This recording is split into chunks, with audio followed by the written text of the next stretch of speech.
Hey everyone, Bob Kendall here. Just want to thank you all for watching my videos. If you do want to support the channel, go to www.kendallreport.com/wavetech. Sign up for our software. You get market grid on 165 individual stocks and indices. You also will get 16,500 buy and sell signals on our entire database. I thank you so much for supporting the channel. Those of you who have already signed up, thank you so much. Welcome everyone to the Kendall Report, where I share my 41 years of experience to help you manage your portfolios and protect your wealth. Remember to subscribe, like, and share these videos. Looking back on yesterday, we saw a sharp rally early in the session, only to reverse, go all the way down below the 39 handle, penetrating the STX, and then rebounding to close basically unchanged, down just slightly on the session. This was finally an expansion of the volatility. Just as a heads up tonight, I am only going to be doing a brief update to what I talked about on the live stream yesterday. We're going to link the live stream so you can go back and watch some of those segments. They've all been labeled so you know exactly where I was talking about different markets. So this video tonight will just be a brief update for market grid and some basic perspective as we come into Thursday's session. But as we look to Thursday, there's unemployment claims coming in. We're looking at another 750,000 plus number.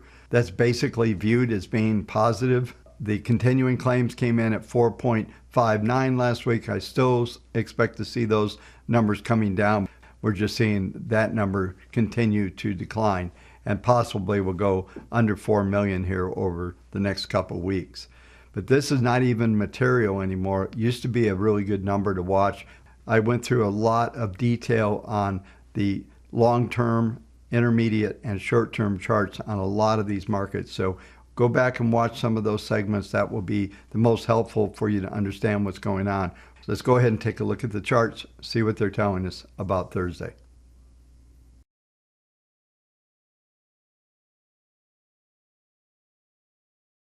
As I review the WaveTech database, we're continuing to get traction. We had 1,100 new buys, about 110 new sells. And we got another bullish ratio pushing the percent bullish up to 48.98. So we continue to get traction in spite of that lackluster day, basically a expanded volatility day, but the market's closing basically flat. Now, overnight, we're seeing some strength in the markets. I'll discuss that here in a minute. But the database continues to get traction, telling us that there is a sustainable rally from this position in spite of this sideways trading that we've seen with this slight upward bias.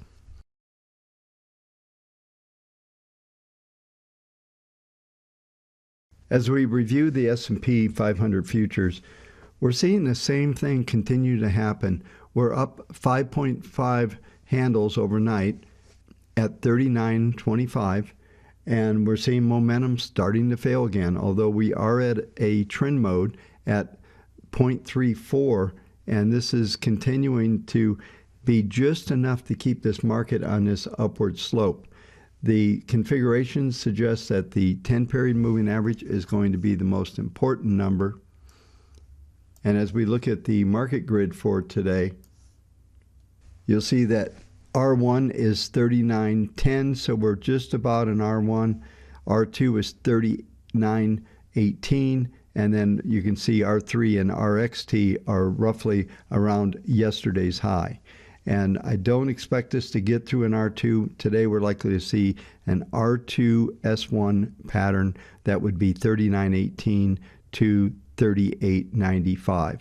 You can see all the numbers here. For penetration, 38.95 would set up a retest of the lows that we printed yesterday and the possibility of going lower.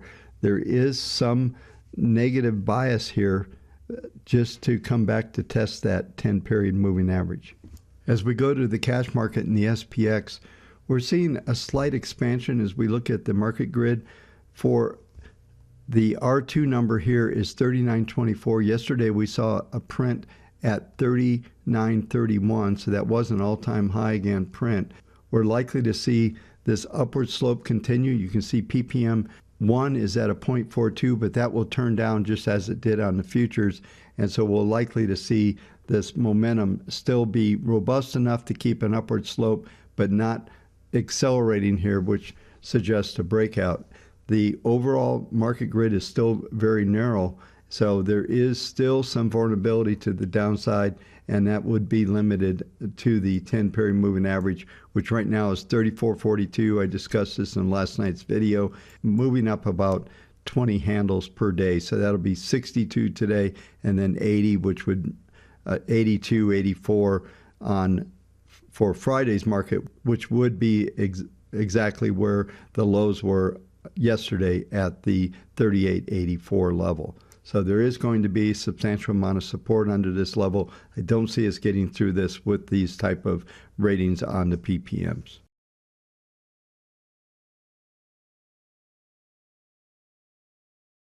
The final market that I'll review is gold. Gold continues to trade in a sideways range. There's really no upward momentum here. As I've been discussing, we're trading right into this resistance around 1844. Extremes still remain at 1865. Just don't see us getting any movement much above that 1865 level. And right now we're seeing the market trade between the R1 and S1 number. The low was 34, was just below S1, R1 1448, the high 1445. That's likely to continue. We could see R2 or an S2. It's really no real directional trend in gold at this time to make any real decisions. This will complete tonight's video. Thank you so much, and make sure you watch the replay for more in-depth analysis, and tomorrow night's video will be more in-depth analysis as we finish the week.